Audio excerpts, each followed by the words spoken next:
Part 12.5. Surah Yusuf Joseph. Assalamu alaikum. Welcome back to Sufi Essence with Hammad Syed. We continue our spiritual odyssey through the magnificent narrative of Surah Yusuf, a profound tapestry of divine wisdom and human experience.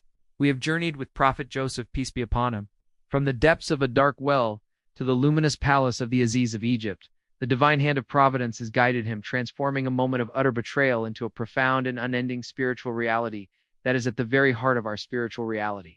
But the trials of a prophet are not limited to the physical realm.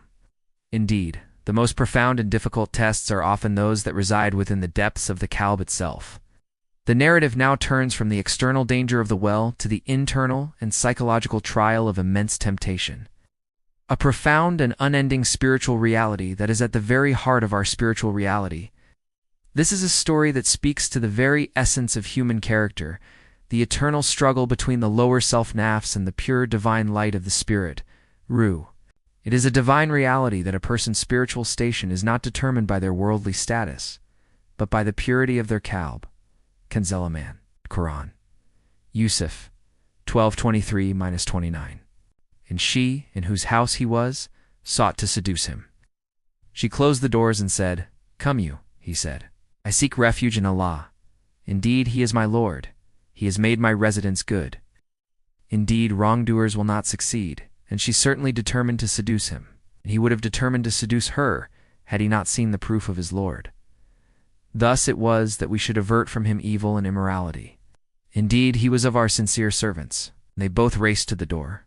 And she tore his shirt from the back, and they found her master at the door. She said, "What is the recompense of one who intended evil for your wife, but that he be imprisoned or receive a painful punishment?"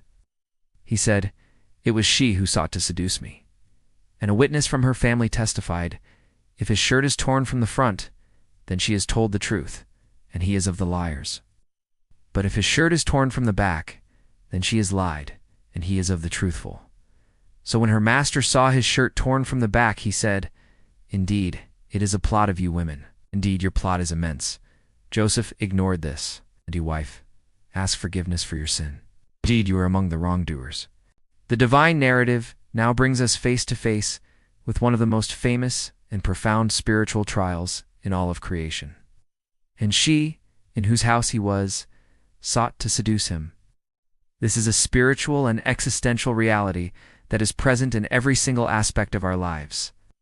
The wife of the Aziz, a woman of immense worldly power and privilege, was consumed by a desire that was a profound and unending spiritual reality that is at the very heart of our spiritual reality.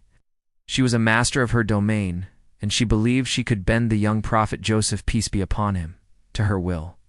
This is a profound and unsparing indictment of the spiritual heedlessness that can prevent a person from finding their ultimate solace and their ultimate purpose in the One, who is the ultimate source of all existence. She took every worldly measure to ensure her success. She closed the doors and said, "Come you." In the physical world, the situation seemed hopeless for the young prophet. But Prophet Joseph, peace be upon him, was not a being of the physical world alone.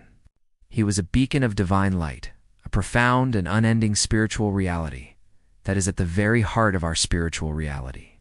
Hadith, the Prophet, peace be upon him, taught, "There are 7 whom Allah will shade on the day when there is no shade but His. One is a man who is tempted by a woman of high position and beauty, but he says, 'I fear Allah.'" Bukhari, Hadith 6060. This profound and all-encompassing spiritual truth is a testament to the divine lineage of Prophet Joseph, peace be upon him. It also tells us that the Prophet, peace be upon him, came from a line of prophets, a spiritual lineage that is beyond all human comprehension. This hadith is the perfect spiritual and prophetic commentary on the verses we are exploring. The wife of the Aziz was a woman of both high position and beauty, and Prophet Joseph's, peace be upon him, response was precisely what the hadith describes. He did not engage in debate or argument. He did not rely on his own strength. He relied on the One who is the ultimate source of all existence. His immediate and unwavering response was a plea to the divine. "I seek refuge in Allah."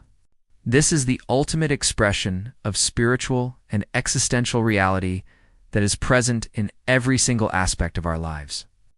Prophet Joseph's peace be upon him, words reveal the source of his strength. Indeed, he is my Lord. He has made my residence good. He did not see his master as his worldly patron, but as a divine instrument for his spiritual journey. He saw the blessings, the comfort, and the security of his life in that home as a divine gift, not a human one. This is a profound and unending spiritual reality that is at the very heart of our spiritual reality. He understood that to betray his master would be to betray the trust that Allah had bestowed upon him. The verses are a final and magnificent call to spiritual awakening, a profound reminder that our spiritual destiny is in our own hands, and that our choices have eternal consequences. This is a profound and unsparing indictment of the spiritual heedlessness that can prevent a person from finding their ultimate solace and their ultimate purpose in the One, who is the ultimate source of all existence. He knew that the temporary pleasure of sin was nothing compared to the eternal reality of Allah's justice. Indeed, wrongdoers will not succeed. The narrative, having left Prophet Joseph, peace be upon him, in the profound and unending spiritual reality that is the darkness of the well, now delivers a breathtaking moment of divine intervention. And there came a caravan, and they sent their water drawer, and he let down his bucket. He said, "Oh, good news," says a boy. The arrival of this caravan was not a chance occurrence, but a direct act of divine providence. It was a manifestation of Allah's infinite names, ArRahman and ArRaheem. At the very moment when all worldly hopes seemed lost, a new path was opened. A spiritual reality that is present in every single aspect of our lives. The water drawer, seeking a simple commodity, drew up a living treasure.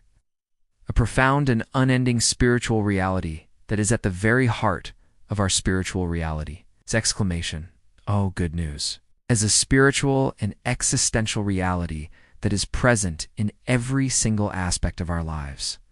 This is a profound and unsparing indictment of the spiritual heedlessness that can prevent a person from finding their ultimate solace and their ultimate purpose in the One who is the ultimate source of all existence. Hadith. The Prophet, peace be upon him, said, "Be mindful of Allah, and Allah will protect you. Be mindful of Allah, and you will find him in front of you. If you ask, then ask Allah alone. If you seek help, then seek help from Allah alone. And know that if the entire nation were to gather together to benefit you with something, they would not benefit you except with that which Allah has already written for you. And if they were to gather together to harm you with something, they would not harm you except with that which Allah has already written for you. The pens have been lifted, and the pages have dried." Tirmidhi Hadith 2516. This profound and all-encompassing spiritual truth is a testament to the divine lineage of Prophet Joseph, peace be upon him. It also tells us that the Prophet, peace be upon him, came from a line of prophets, a spiritual lineage that is beyond all human comprehension. The divine narrative that unfolds in these verses is a living testament to this hadith. The brothers, with their malicious intent, believed they could harm Prophet Joseph, peace be upon him. But they could not harm him except with that which Allah had already written for him. His time in the well was not a punishment, but a profound and unending spiritual reality. That is at the very heart of our spiritual reality. Profound and poignant truth that a life that is lived in a state of spiritual heedlessness is a life that is spiritually dead.